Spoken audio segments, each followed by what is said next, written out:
اور منتظمین ہیں۔ اللہ رب العزت سب کی کاوشیں،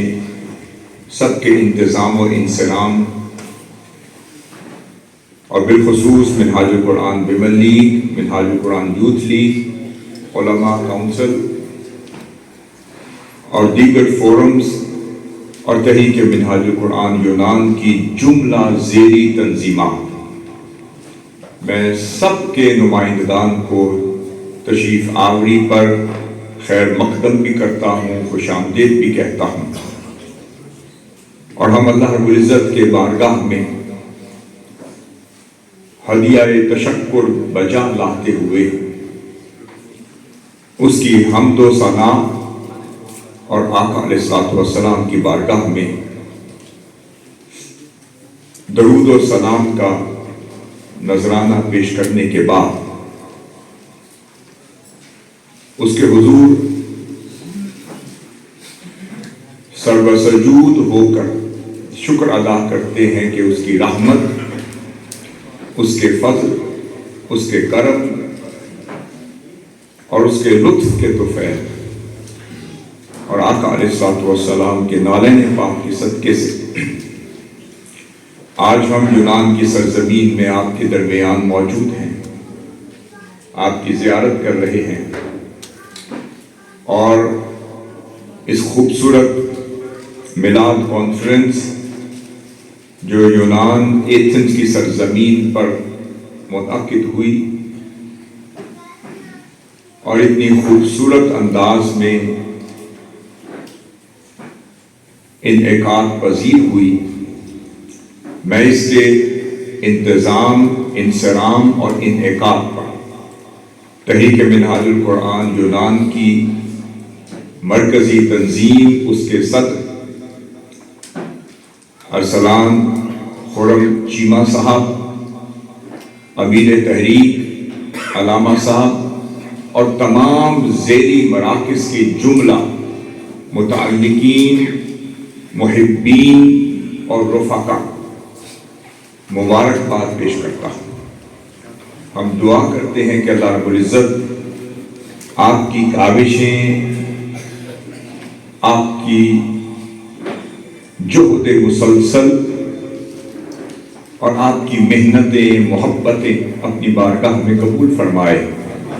اور آقا علیہ الصلوۃ والسلام کی بارگاہ کا صدقہ اور آپ کی بارگاہ کی خیرات سے آپ کی جھولیوں کو معمور کر دے، اور آقا علیہ الصلوۃ والسلام کی بارگاہ کا ادب، آپ کی بارگاہ کی اطاعت، آپ کی محبت اور آپ کی نسبت سے ہمارے قلوب اور اذہان اور ایمان کو جلا عطا فرمائے۔ دیکھا آپ کے چہرہ اقدس پر نگاہ ڈلی بدل گئے، مگر ابھی تو نگاہ ڈلی بدل گئے، مگر ان کے احوال نے تو آپ کی صحبت میں بیٹھ کے بدلنا ہے۔ محبوب اس دوران اگر کوئی گفتگو میں کوئی کمی بیشی کر بیٹھے، کوئی لہجہ اونچا کر بیٹھے، کوئی انداز مخاطبت کے اندر کوئی آداب ملوث خاطر نہ رکھ سکیں، محبوب اگر آپ کو باادب انداز سے پکار نہ سکیں، کوئی سختی سے آپ کو پکار بیٹھیں، تو محبوب غلطیاں کرتے رہیں گے اور آپ سے جڑتے رہیں گے۔ اگر غلطی کر دیں تو محبوب آپ کی شان رحمت کا تقاضا یہ ہے معاف کر دیا، فاعف عنہم، محبوب معاف بھی فرما دیا کریں، واستغفر لہم، محبوب کچھ غلطیاں زیادہ ہو جائیں گی تو پھر خدا کی بارگاہ میں ان کے لیے استغفار بھی آپ ہی فرما دیا، محبوب نظر انداز بھی آپ فرما دیا کریں، صرف نظر سے کام بھی آپ لے لیا کریں، اور پھر اگر غلطیوں کی اگر مقدار یا معیار بڑھ جائے اور زیادہ غلطیاں سرزد ہو جائیں تو اللہ کی بارگاہ میں محبوب استغفار بھی آپ ہی کر لیا کریں۔ پھر محبوب ان کی طبیعتوں میں پختگی پیدا کرنے کے لیے ان کو دین اسلام پر قائم و دائم رکھنے کے لیے، شریعت محمدی صلی اللہ علیہ وسلم پر مستحکم کرنے کے لیے محبوب ضروری ہے کہ آپ کی صحبت میں آ کے بیٹھیں، آپ کی صحبت میں سیکھیں۔ تو میرے محبوب علیہ الصلوۃ والسلام وہ تب ہی سیکھیں گے کہ جب آپ ان سے مشاورت کریں گے، جب ان کو مشاورت میں شریک کریں گے۔ اور یہ بھی معلوم ہے کہ محبوب آپ کو ان کی مشاورت کی ضرورت نہیں، کیونکہ ہم نے فرمایا ہے وَمَا يَنْطِقُ عَنِ الْهَوَىٰ إِنْ هُوَ إِلَّا وَحْيٌ يُوحَىٰ، کہ میرے محبوب اپنی خواہش نفس سے تو گفتگو فرماتے ہیں، محبوب وہی کچھ فرماتے ہیں جو منشاء خدا ہوتا ہے، جو وحی الہی ہوتا ہے، جو اللہ کی بارگاہ میں جو منظور خدا ہوتا ہے، وہی نطق مصطفیٰ پر آ جاتا ہے۔ پھر فرمایا کہ محبوب شاورہم فی الامر، ان سے مشاورت کریں تاکہ انہیں پتہ چلے کہ کنسلٹیشن کیا ہوتی ہے، کسی کی بات سننا کیا ہوتا ہے، اپنی بات سنانا کیا ہوتا ہے، کسی کی بات سننے کا حوصلہ کیا ہوتا ہے۔ محبوب مشاورت کو اپنی سنت بنائیں گے تو یہ آپ کے دیوانے ساری عمر مشاورت کرتے رہیں گے۔ پھر فرمایا فَإِذَا عَزَمْتَ فَتَوَكَّلْ عَلَى اللَّهِ، محبوب جب آپ مشاورت کے نتیجے میں کسی نتیجے تک پہنچ جائیں تو پھر عزم مصمم کر لیں، تو اس کے بعد فَتَوَكَّلْ عَلَى اللَّهِ، اللہ کے توکل کو بھی اپنی سنت بنائیں۔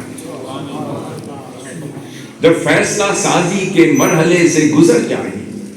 کسی نتیجے تک پہنچ جائیں تو پھر جم جائیں، ثابت قدم ہو جائیں اور خدا پہ توکل کامل رکھیں۔ پھر فرمایا ان اللہ یحب المتوکلین، کہ اللہ رب العزت توکل کرنے والوں سے بڑا پیار کرتا ہے، انہیں اپنا محبوب بنا لیتا۔ یہ بیان تھا بیسک۔ اب میں اس سبجیکٹ کو آگے لے کر جانے سے پہلے میں اس کا ایک خوبصورت پہلو آپ کے سامنے رکھتا ہوں۔ قرآن مجید کی آیات کے تفسیری کئی پہلو ہوتے ہیں، اور ایک آیت کو کئی انداز سے انٹرپریٹ کیا جاتا ہے، اس کی تفسیر کی جاتی ہے، اور وہ تفاسیر آپ ہمیشہ کتب تفسیر میں وہ انداز دیکھتے ہیں۔ کچھ تفسیر جملی ہوتی ہے، کوئی تفسیر معنوی ہوتی ہے، کوئی تفسیر اجمالی ہوتی ہے، اور کوئی تفسیر تربوی ہوتی ہے، کوئی تفسیر روحانی ہوتی ہے، کوئی تفسیر علمی ہوتی ہے، کوئی تفسیر بالماثور ہوتی ہے جو احادیث اور آثار کی مدد سے انٹرپریٹ کی جاتی ہے۔ تفاسیر کی کئی قسمیں ہیں، مگر ایک تفسیر وہ ہوتی ہے جو ان آیات کے معنی اور مفہوم کو بیان کرتی ہے، پھر ایک تفسیر جو اسباب نزول کے تناظر میں سمجھی جاتی ہے، جو اس کے کانٹیکسٹ اور پری ٹیکسٹ کے تناظر میں سمجھی جائے تو تفسیر کا حق ادا ہو سکتا ہے۔ اب ایک انداز ہے اس آیت کو سمجھنے کا، وہ ہے قرآن کے الفاظ کی تجویدی اور تعبیری مطابقت کہ فن کو سمجھیں تو تفسیر کسی اور انداز سے سمجھ آتی۔ اب قرآنی الفاظ ہیں، اس کے تجویدی مطابقت کو بھی سمجھیں تو کچھ اور سمجھ آتا ہے۔ اب میں آپ کو اس آیت کے چند پہلو تجویدی انداز سے جو یہاں سے ہمیں سمجھ آئے ہیں، ہم وہ انداز سے سمجھ کے آگے چلیں گے انشاءاللہ تعالی۔ یعنی کہ قرآن اس کا مطلب ہے کہ الفاظ قرآن کی یہ تجویدی اور تعبیری مطابقت بھی ہے۔ اب یہ جو الفاظ میں نے آپ کے سامنے پڑھے اور قرآن مجید کی اس آیت کے، اس کی ایک تجویدی اور تعبیری مطابقت ہے جو آپ کے سامنے رکھ کے آگے چلوں گا، اور جس کو سمجھنا ضروری۔ اس کی وجہ یہ ہے کہ اللہ رب العزت کی شان ہے کہ وہ کسی مقصد اور مقصود کے بغیر کوئی آیت نازل نہیں فرماتا، اور اپنے محبوب علیہ الصلوۃ والسلام کی شان بیان کر رہا ہو تو اللہ کی شان یہ ہے کہ وہ اپنے محبوب کی خاطر نازل کردہ ہر لفظ کا استعمال بھی اس انداز سے کرتا ہے جو محبوب کی شان بیان کر رہا ہے۔ اب یہاں دیکھیں کہ لفظ ہے فَبِمَا، اب تھوڑی دیر ہم تفسیر بیان کریں گے فا کی، فَبِمَا۔ اب اللہ رب العزت نے اپنے محبوب کی شان رحمت کو بیان کرنا تھا، شان عفو و درگزر کو بیان کرنا تھا، محبوب کی شان لِنْتَ لَهُمْ بیان کرنا تھا کہ میرے محبوب بڑے لین ہیں، بڑے سافٹ ہیں، بڑے کائنڈ ہیں، بڑے جنرس ہیں، بڑی فارگیونیس والے ہیں، بڑے لطیف ہیں، بڑے جواد ہیں، بڑے رؤوف ہیں، بڑے رحیم ہیں، بڑے کریم ہیں، بڑے لطیف ہیں۔ میرے محبوب ایسے ہیں جن کو کوئی دیکھے تو دیکھتا چلا جائے۔ میرے محبوب ایسے ہیں جن کی صحبت میں بیٹھے تو جی چاہے کہ بیٹھا ہی رہوں، محبوب کو کوئی تکے تو جی چاہے تکتا ہی رہوں، محبوب کو کوئی سنے تو جی چاہے یہ کانوں میں رس گھولتی ہوئی آواز میرے سینے کے دریچوں سے گزر کر میری کائنات بدلتی رہے۔ محبوب کو سنوں تو دل چاہے سنتا رہوں، محبوب کا دیدار کروں تو جی چاہے آنکھ نہ کھولوں، محبوب کے حسن دل ربا کو دیکھوں تو دل چاہے کہ کبھی حضور کی نینوں کا ذکر کروں، کبھی زلف عنبری کا ذکر کروں، کبھی حضور کی بینی کا ذکر کروں، کبھی آپ علیہ السلام کی پیشانی کا ذکر کروں، کبھی آپ علیہ السلام کے رخسار کا ذکر کروں، کبھی آپ علیہ السلام کے لبوں کا ذکر کروں، کبھی آپ علیہ السلام کے فم مبارک کا، منہ مبارک کا ذکر کروں۔ تو فرمایا تم کیوں پریشان ہوتے ہو، تم میرے مصطفیٰ کے ایک ایک حسن کا ذکر کرو، ادھر آیت کھولتا چلا جاؤں گا۔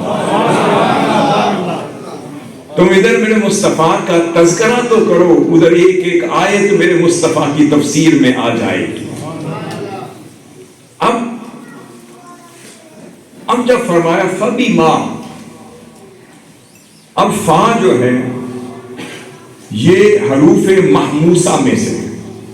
جو قراء اور مجودین سمجھتے ہیں کہ فا حروف محموسہ میں سے ہیں، اور صفت اس میں صفت ہمس پائی جاتی ہے، اور حروف محموسہ 10 ہیں۔ وہ کیا ہے؟ فا، ہا، تا، ہا، شین، خا، صاد، سین، کاف اور تا۔ یہ کیا ہے؟ حروف محموسہ، اس میں صفت ہمس پائی جاتی ہے، اور ہمس کہتے ہیں جو وسپرنگ کو، جو سرگوشی ہوتی ہے، جو آہستگی کے ساتھ کسی کے کان میں بات کی جائے اسے ہمس کہتے ہیں، جو بڑے آہستہ سے، بڑے پیار سے، بڑی وسپرنگ والی ٹون میں، جو بڑی خاموشی سے، بڑی آہستہ آہستہ سرگوشی کی جائے تو اسے ہمس کہتے ہیں۔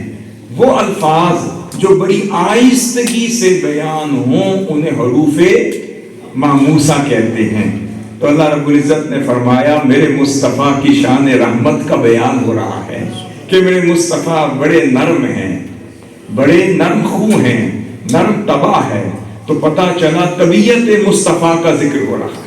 مزاج مصطفیٰ کا ذکر ہو رہا ہے، شخصیت مصطفیٰ کا ذکر ہو رہا ہے، سیرت مصطفیٰ کا ذکر ہو رہا ہے، حضور علیہ الصلوۃ والسلام کی پرسنالٹی کا ذکر ہو رہا ہے، آپ کے کریکٹرسٹکس کا ذکر ہو رہا ہے، آپ کی ہستی پاک کا ذکر ہو رہا ہے۔ تو اللہ رب العزت نے فرمایا میں اپنے محبوب کی جو رحمت کا ذکر کروں تو اس کے لیے جس حرف کا انتخاب کروں حرف بھی وہ ہوگا جس کے اندر وہ محموسہ میں سے ہوگا، پستی پائی جائے، کہ جب تم میرے محبوب کی جس صفت کا ذکر کرو تو اس صفت پر دلالت کرنے والے حروف کا استعمال بھی دیکھو، پتہ چلے کہ یہ ہے شان خدا کہ محبوب کے لیے حرف بھی وہی لاتا ہے جو میرے مصطفیٰ کے لیے ہو۔